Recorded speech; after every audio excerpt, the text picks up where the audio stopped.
Bonjour à toutes et à tous. Hier, je vous ai parlé du temps. Et à la suite de cette vidéo sur le temps, j'ai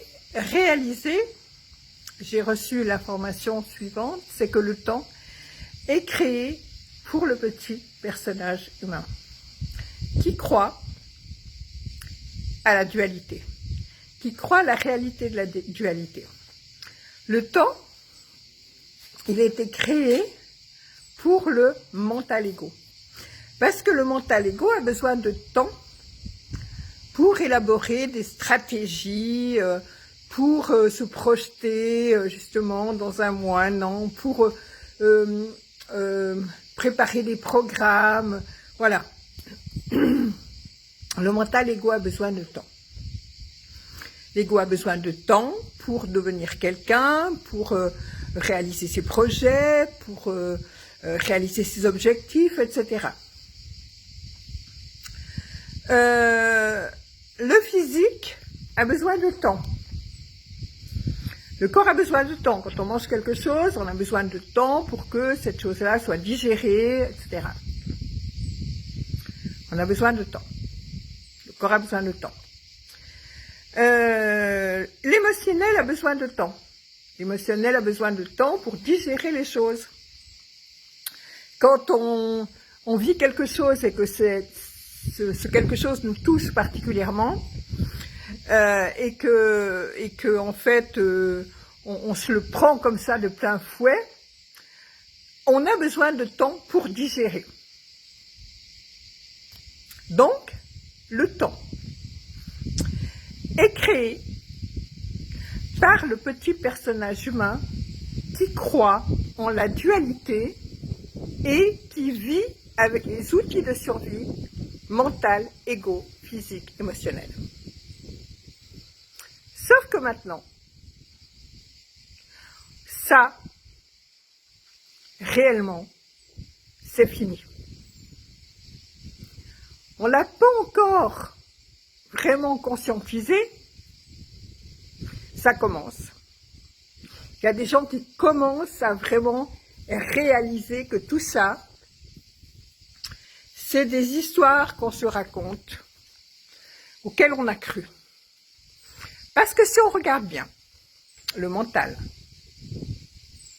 il n'existe pas. L'ego non plus.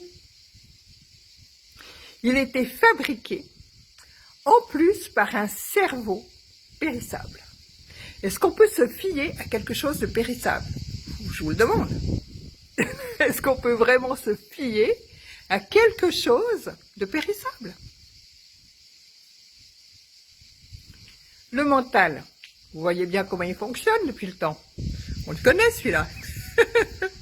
Il change tout le temps. Il propose tout le temps des idées nouvelles. Et en fait, ces idées-là ne deviennent réelles que parce qu'on les cristallise, que parce qu'on y croit. C'est donc nos croyances qui vont cristalliser les idées du mental et les rendre réelles. Et nous faire croire à leur réalité. Mais en réalité, elles ne sont réelles qu'au moment où on y croit, et c'est tout.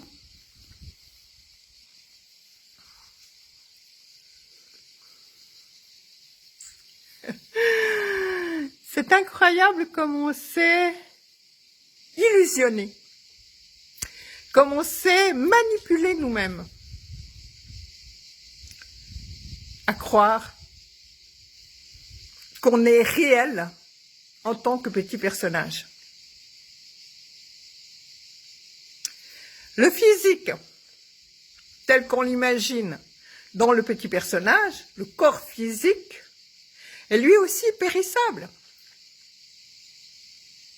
Du moins, dans la manière dont on le vit et dans notre compréhension actuelle. Parce qu'en réalité, c'est pas vrai. Mais ça, c'est une autre histoire.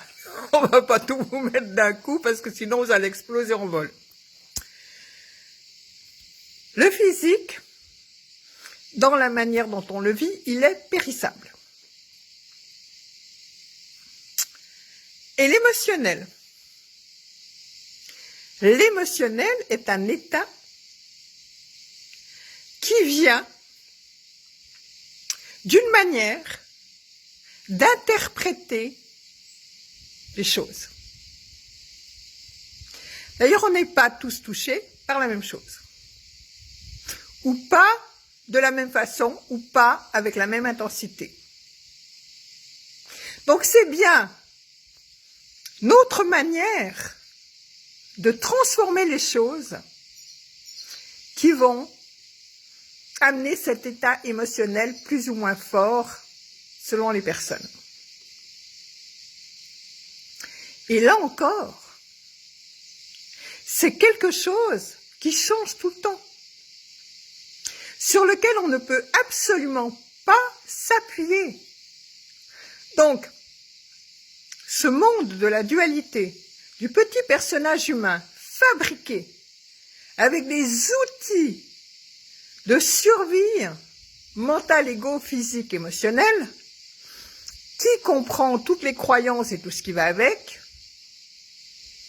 n'est pas réel. Et quelque chose de périssable, d'illusoire, et qui peut disparaître en un claquement de doigts. En réalité, on a fabriqué un personnage auquel on croit et on vit à partir de ce petit personnage. Alors qu'en réalité, on est la vie elle-même. Alors qu'en réalité, on est l'unité. Alors qu'en réalité, on est le tout. On est ce fameux Dieu que l'on a toujours mis à l'extérieur, ou la source, ou peu importe comment on l'appelle. C'est ce qu'on est. Mais on continue à croire qu'on est un petit personnage séparé.